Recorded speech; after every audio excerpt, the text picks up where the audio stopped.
Welcome back.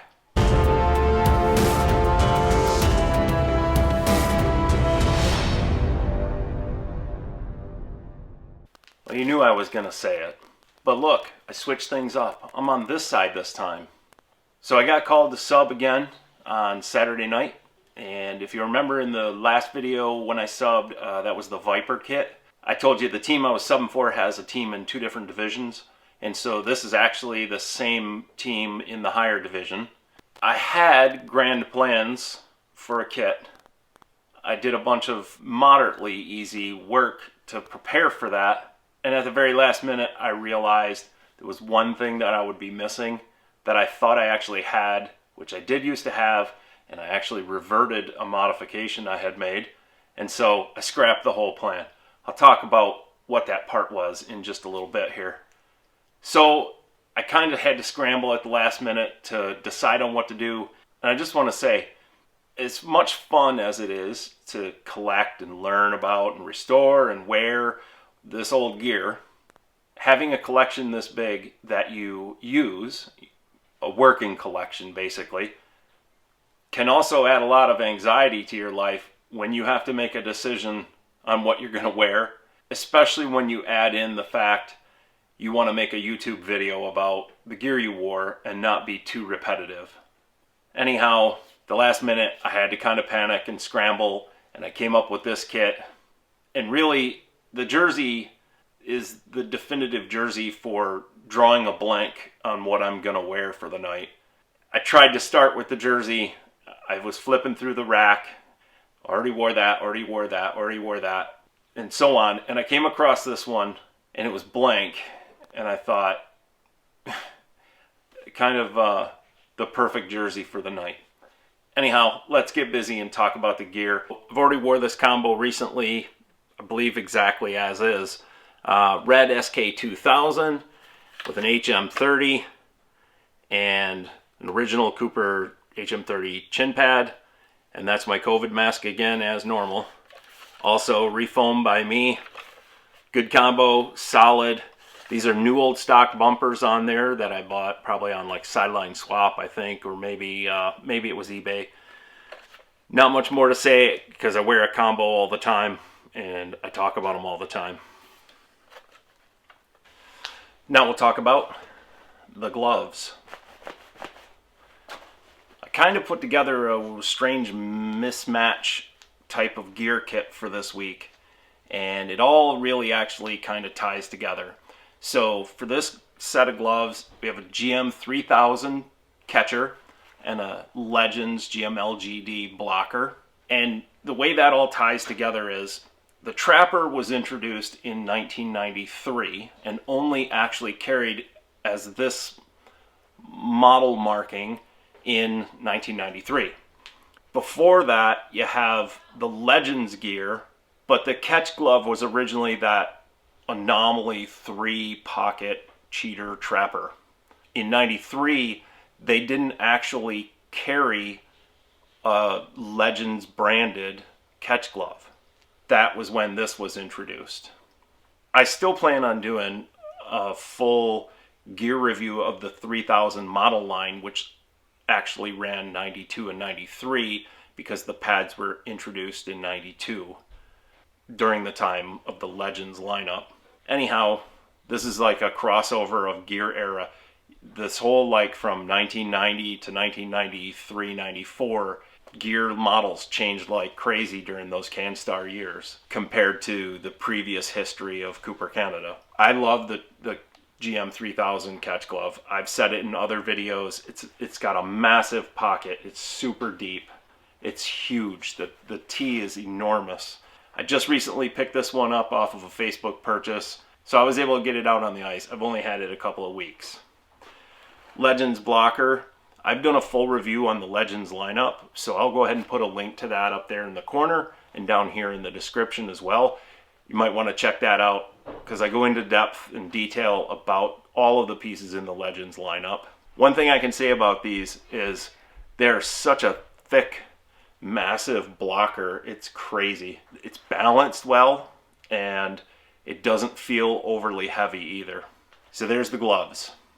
Pads for this game, GP Pro. These are 32-inch, and I'll just go ahead and say it. They're white with red accents.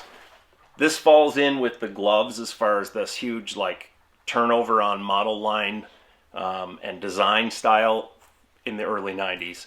So I just thought it was kind of cool to mix and match for once. I don't normally do that very often, and since they're all in the right color scheme, it seemed to work out. I've also done a full review of the GP Pro, or the Pro series of gear, including the gloves, and I'll include a link to that up there in the corner and down in the description as well, and you can feel free to check that out if you'd like to learn more about this lineup. To go with those pads, I wore the GP KP knees, and I did mention this the other day in my last video, I think, with the mid-80s GP 95s that I wore, in that on the inside of those pads there's a Velcro tab in the leg channel, and there is in these as well, and that is designed for this type of knee pad that actually has this extension tab with the other side of the Velcro here, and that's to hold it into the pad and stop it from rotating independent of the pad. Pants, CCM Supras. And you probably thought I was going to tell you, these are the same pants I've been wearing. Look, they've got the tape over the Red Wing logo. But they're not. They're a different pair. Very much identical, but without the Red Wing logo embroidered in them.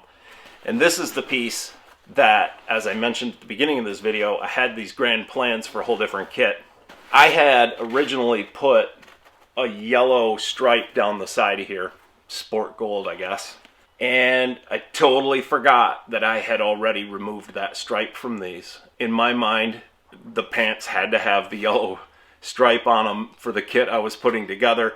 And when I was getting ready to pack everything up, after doing a bunch of little work, little jobs, modifying some things, and I grabbed these off the rack, I thought, oh man, totally forgot I had removed that, and I just wouldn't have wanted to go out without that stripe.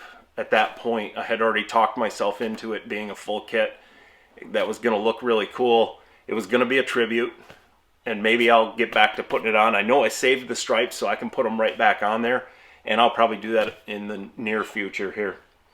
Stick for this game, Cooper Superlight SL. Awesome stick. I really love the contrast colors with the white paddle. Again, I can't really say too much about it. I mean, I really enjoy playing with old sticks. This is a Lie 14 stick. Jersey is just a blank. I don't even know when the heck I bought this thing, but quite some time ago, I took a whole bunch of time to expand this, and I made matching gussets out of 3 different donor jerseys. So like I sewed the blue and red stripe and white stripe in between in here. It wasn't like I do sometimes where I have an identical jersey and I can cut it out and line it up and sew it like I did with the Viper jersey, which I'll put a link to that video up here if you don't know what I'm talking about, and down in the description. Anyway, this one here I actually sewed in pieces and then added that to the arms as well as the sides. So I never put a logo on it.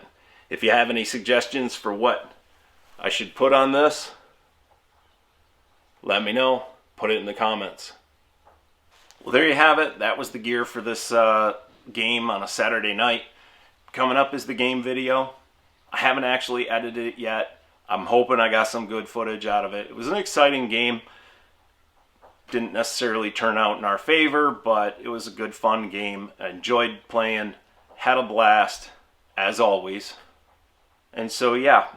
If you want to leave any comments about the gear that I've shown and put on display here, or even, you know, about my game performance, feel free. Always enjoy the conversations. If you know anybody that might get a kick out of seeing this kind of stuff in action or hearing me talk about it, feel free to share the video with them. And as always, please don't forget to hit that subscribe button and that bell notification icon so you'll get notified when I upload new videos. Thanks.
0-1 after 1. Weird play at the end there. Wasn't icing, but I think they waved it off because our guys weren't skating.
Still 0-1 after 2.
Three to 2 loss.